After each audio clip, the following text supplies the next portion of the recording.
Welcome to this edition of Labor Vision. I'm Bob Delaney, Executive Director of the Institute for Labor Studies and Research.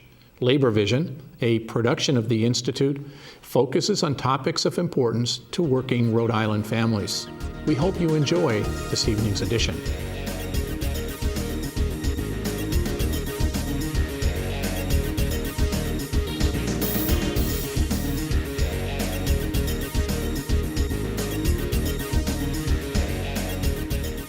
Good afternoon and welcome. Thank you for joining us on this special occasion of President George Neebe being given the World Peace Prize for Roving Ambassador for Peace. I am Barbara Flaherty, the Executive Vice President of the Irish National Caucus and a judge and the corporate manager of the World Peace Prize Awarding Council. President Richard Trumka, who needs no further introduction, works very closely with us on the promotion of the World Peace Prize. And in fact, it was President Trumka who introduced George Neebe to Father Sean by way of a letter, and we're very grateful that he did. Action on behalf of justice is a constitutive dimension of the preaching of the gospel and a constitutive dimension of the Church's mission for the redemption of the human race and its liberation from every oppressive situation. Simply put, that means this. The word constitutive, some of you are builders here in the Union. You'll know the word constitutive means that without which something does not stand. So what the Church is saying here is that without justice, the gospel of Jesus does not stand, and the social mission of the Church does not stand. Now, those four basic quotes, nothing can be more basic than that. And here's an important point in all of this. All religious people, all those religious groups that I've just mentioned, all of them agree with that position. But this is important and significant. People of no faith can also agree with that position. And that I think is very important. All people of goodwill, all fair-minded people recognize that without justice, civilized society cannot stand, fair treatment cannot stand, fair employment cannot stand, a just and living wage cannot stand. One doesn't have to be a believer. One doesn't have to be a theologian. One does never have to be inside a church to recognize that fundamental truth. So, people of faith can be certain that working for justice is doing God's work on earth. And people of no faith can be certain that working for justice is doing the decent and loving thing. And all of us can be certain of this. Anything that discriminates, marginalizes, demeans, devalues, or disrespects any human being cannot be God's work and cannot be the decent thing to do. So you see, and I know I'm preaching to the choir because you're mostly union people, so you see how justice unites people of all faiths, and unites people of no faith. Then our next step was, how does one, all that I've said, how is this connected with our focus at the moment on the labour movement? Well, when we became judges, we had another central concern. We wanted to squarely place the American labour movement in the category of those who work for peace. And I don't think many other peace prizes have done that. Labour leaders who spend their entire lives working in solidarity for justice for working men and women are indeed working for peace, not only nationally but globally. And hence we made the argument that the labour movement is eminently qualified to be a candidate for a peace prize. Now, I mentioned the international faith and the international board of judges. For a little while, they didn't quite get the connection, but we persisted. And I've got to say we were, of course, greatly helped in making the case by the famous quote from Pope John Paul II. The Pope, back in 88, in one of his famous encyclicals on work and on unions, he says this, reflecting as he was on the famous phrase, peace is the fruit of justice. The Pope, reflecting on that, said this, today we could say with the same exactness and the same power of biblical inspiration that peace is the fruit of solidarity. Peace is the fruit of solidarity. I think that's a magnificent promotion for the labour movement when you have the Pope saying that. And in the same encyclical, he says this, speaking about solidarity, he said, solidarity is not a feeling of vague compassion or shallow distress at the misfortunes of so many people. On the contrary, it is a firm and persevering determination to commit oneself to the common good. That is to say, to the good of all and of each individual, because we all are really responsible for all.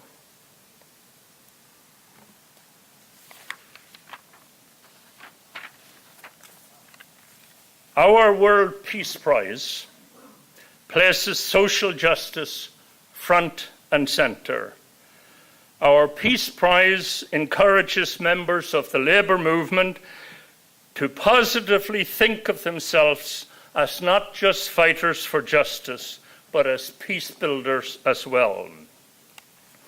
I believe this gives an important self-image and self-identity and also added self-esteem to the labour movement. I urge all labour people, all labour leaders, to claim this identity, to embrace it and promote it among the AFL-CIO and in all the labour movement. I believe it is a powerful way to advance labour and to promote solidarity. Now, I hope that explains a little bit the Peace Prize. I hope in explaining that we have made it very clear why Big George is the recipient. God bless you all. Thank you, George.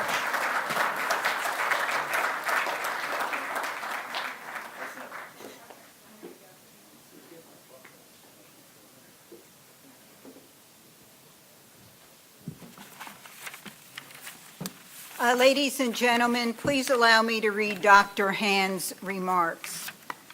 My dear friends, First, let me begin by profoundly apologizing for not being able to be with you. Second, I want to thank Barbara Flaherty and Father Sean McManus for nominating President Nee for this award and for their important work in bringing about this special event.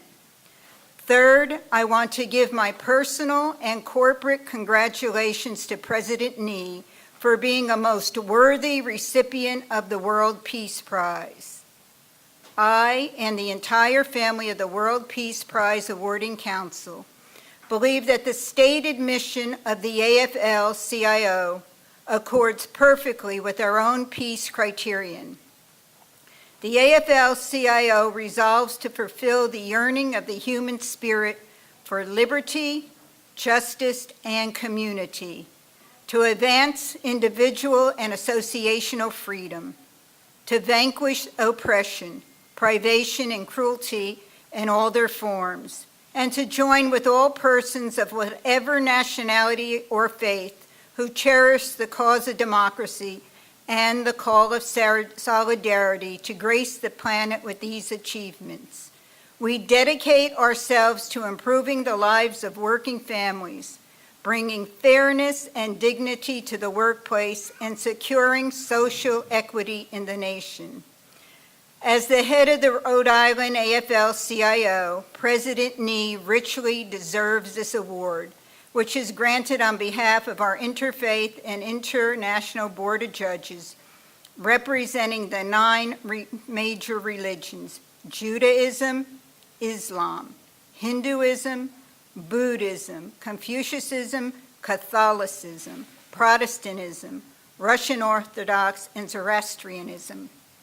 It is my fervent hope and prayer that this award will advance the cause of justice and peace all over the world. I wish every blessing on President Nee and the Rhode Island AFL-CIO. I would like to conclude by quoting some famed words of President Kennedy's inaugural address. Finally, whether you are citizens of America or citizens of the world, ask of us the same high standards of strength and sacrifice which we ask of you. With a good conscience, our only sure reward. With history, the final judge of our deeds.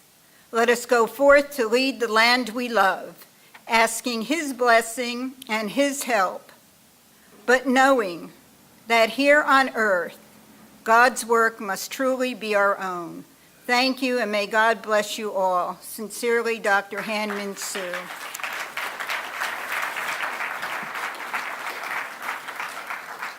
In a minute, we're going to proceed with the presentation, but I would like to show you what it is. First, President Nee will have this beautiful medal put around his neck. It has the piece of the doves of peace on it. In the back, it has his name and it has the date of the event. And Father Sean McManus will be placing that on him. In addition,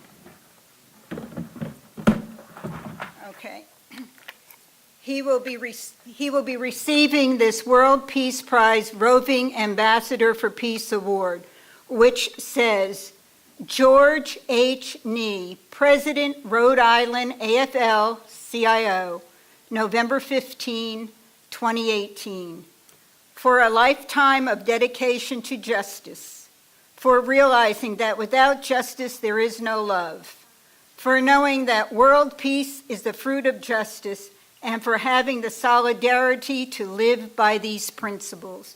President Nee, would you please come forward? Father McManus.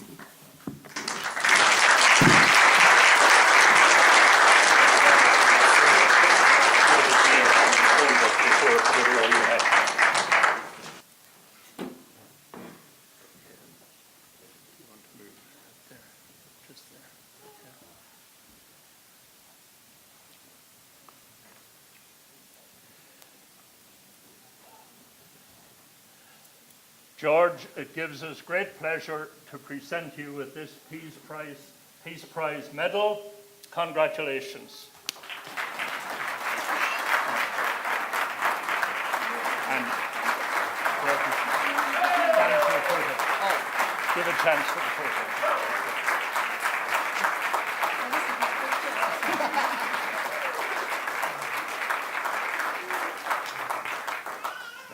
Now you're up, isn't it? Now I'm up.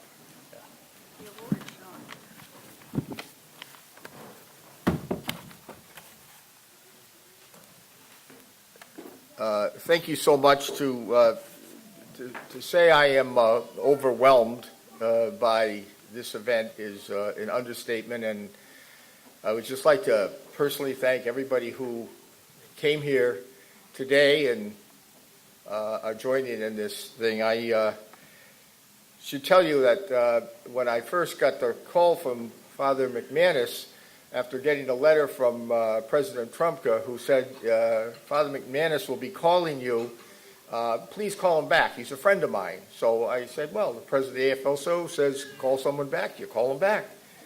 And so we chatted for about 10 or 15 minutes, and I'm saying, I wonder where this is going. And, and I said, okay, well.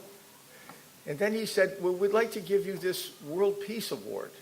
And I said, we gave it to President Trumpka, and we'd like to give it to you because he wanted to extend this down to the grassroots level. And I actually was speechless. And he said, you got to talk to me. So we continued to talk, and because of that, I did agree to accept it. And again, I want to thank Father McManus and Barbara Flaherty and Reverend Han Min Soo, but specifically, and Richard, I mean, you know, you're the president of the smallest state in the country, and the president of the AFL-CIO thinks enough of, I guess, what I've done or what you all do, that he put me on the list to be considered. So that kind of, it's pretty moving. But I also want to sincerely say that I only accept this on behalf of our membership, our affiliates, the people we organize, the people we are going to organize, the people who have been in the labor movement for so many years and that I've been grateful to serve since 1976 when I started the Rhode Island Workers Union, and then since 1983 working for the AFL-CIO. And it's their courage and willingness to stand up and fight every day to improve the standard of living and the quality of life for union members and all workers that are the true recipients of this award. And I will only accept it on their behalf. And if you look over our state in the last couple of years, we're proud that we've had a few victories and we're organizing. And I want to recognize the UFCW for getting a contract for the Eastland workers. Long struggle. They never walked away from that fight. Immigrant workers who put themselves on the line. The IBEW 2323 who stood up to Verizon, a corporate giant, twice over the last several years and fought and put themselves at risk and made a difference for the whole labor movement. The Providence teachers who ironically are voting right now for a contract after many, many months of not having one. The nurses and health professionals at UNAP that took on Lifespan, went on strike and improved their conditions and sent a message that we're not going to be pushed around anymore. The Teamsters who recently just got a contract at First Student where they made some significant improvements. You know, my daughter's mother-in-law works there, so it gets personal. Recognize the SEIU for the recent work that they've done organizing child care workers and home care workers, kind of workers on the margin in the shadows, and they're bringing them into the mainstream of American life through organization.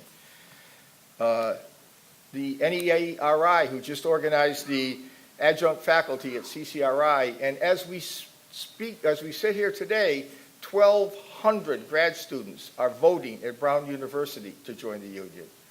So for all the people who think we're going away, it's not going to happen. We're growing. I also am very moved. In fact, he stole some of my speech. I had right here. It said, read Father McManus's quote from your book about the recognition of the labor movement and what we've done historically, fighting for peace and justice and economic opportunities for people, and how that is the peace movement.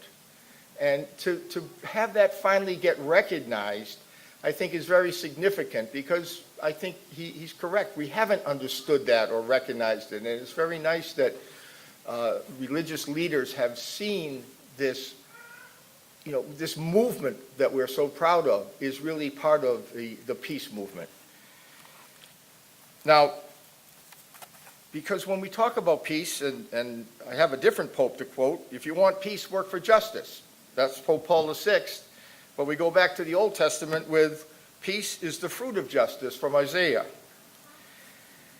So that theme has always been there, but we haven't recognized it.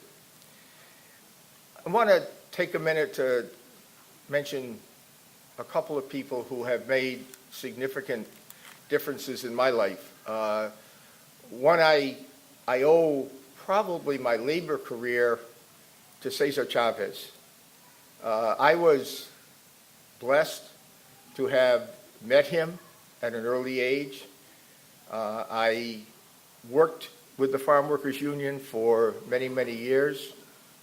I was honored to become part of his security force when the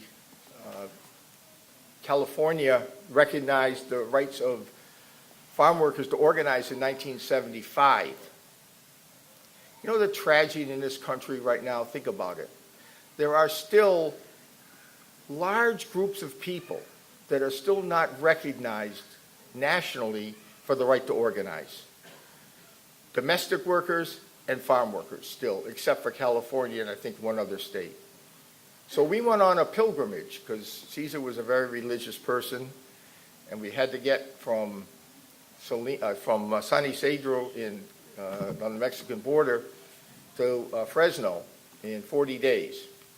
And during that time, I got my own vision to start a union when I came back. And Cesar was my mentor, my friend, and I just want to recognize him at this time, because I don't think I would be in any way standing here without his influence and support and love. And the other person that has been an integral part of whatever peace I have or justice I've fought for is Sister Ann Keefe. And I'd like to recognize her, because she's been a big part of our family. I'm honored that my family's here today. My son Patrick and Katie and Bridget and our 5 wonderful grandkids. Patrick. Hi, honey. And Abby and Oliver and Luna and Julia. And I guess as you get older, to be here and have your family here and your grandkids here, I don't know, kind of special. But then there's the real roving ambassador for peace and justice and equality in our family, and that's my wife, Ann. Because I really don't rove too far, but she does. And she spent many, many years with the Clinton Healthcare Initiative as their global chief nursing officer. I know I'll get criticized for saying that the wrong way, but going around the world dealing with governments to try to eradicate HIV and improve global health in countries. So the true ambassador for peace in our family. I love you, Annie.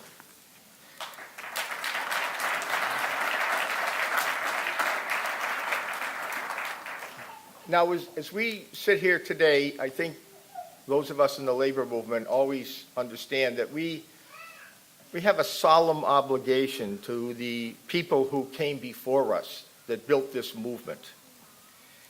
And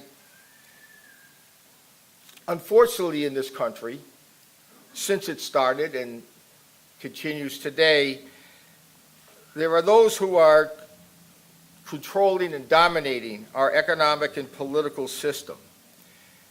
And they're not big believers in sharing. So that's our job. We got to make them share both economic power and political power. So we've always been involved in this struggle for justice. We've organized, we've picketed, we've gone on strike, we've been beaten up, we've been shot, we've been killed, we've been jailed, but we marched on, we persevered. We did not quit. We never gave up. We did this in the past, and we do it today. And we'll be at it tomorrow in every state in our country and around the world. Because we are the key force that will stand up as the countervailing force against injustice and for justice and for peace.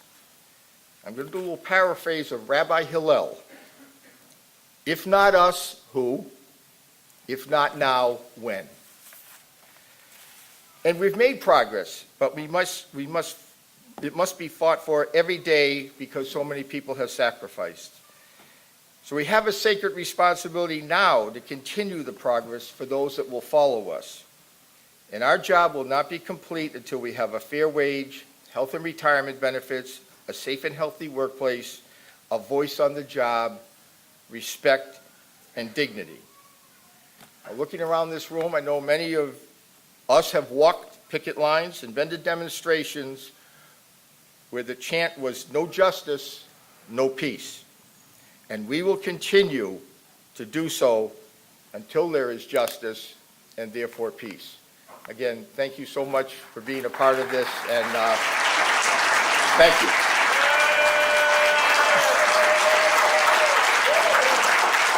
Thank you for joining us for this edition of Labor Vision. We appreciate your input and encourage your comments. Labor Vision can be seen on this channel 3 times each week: Tuesday at 7 p.m., Thursday at 8 p.m., and Saturday at 5 p.m.